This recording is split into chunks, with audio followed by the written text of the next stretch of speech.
Salam hörmətli izləyicilər, bu gün sizə yenə də yeni din vəsaitindəki tapşırıqların izahını vermək istəyirəm. Maraqlı bir sualdır. İki sual istəyirəm ki, izah edim.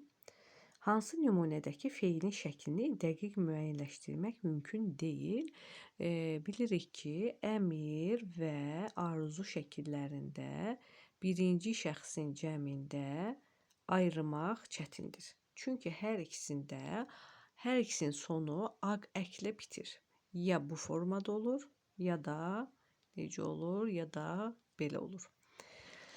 Amma bunu fərqləndirmək üçün bəzi xüsusiyyətlər var. Nədir bu əlamətlər? Əgər cümlədə əmr ədatı varsa, o sayılır əmr şəkli.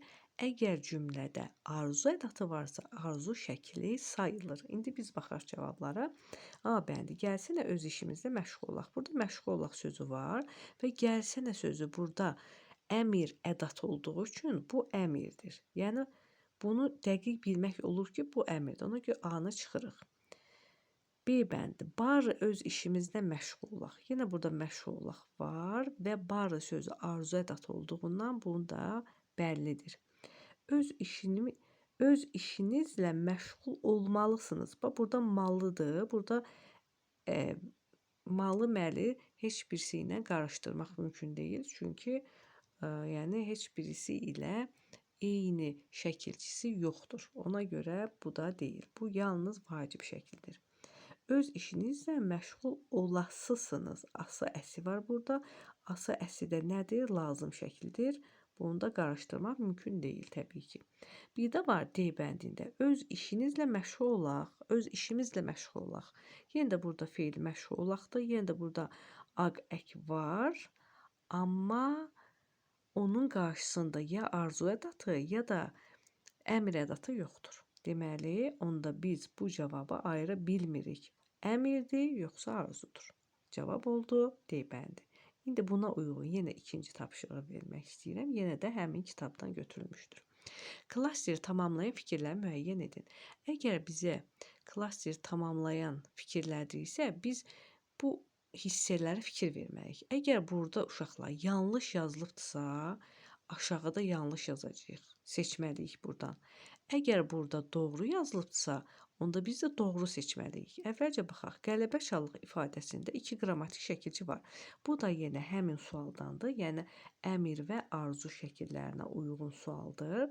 Burada qələbə çalaq deyəndə sözün kökü çal, iki qrammatik şəkilçi işlənmişdi deyirsə, belə olacaqdı.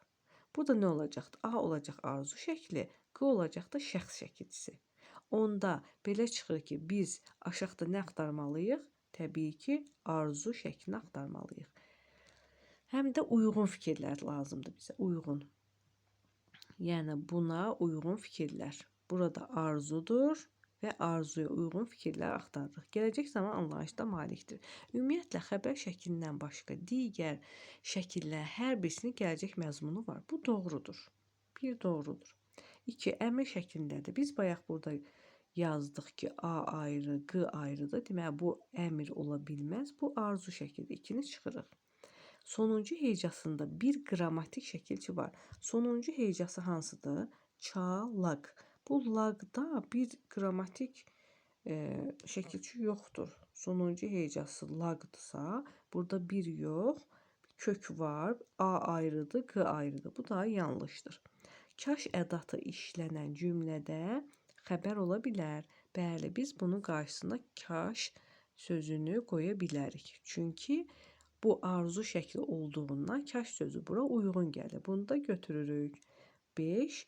Qoy ədatı işlənən cümlə xəbər ola bilər. Bu yanlışdır. Çünki qoy ədatı olsaydı, onda bir qrammatik şəkilçi olmalıydı, əmr şəkli olmalıydı. Cavabımız burada oldu. 1, 4.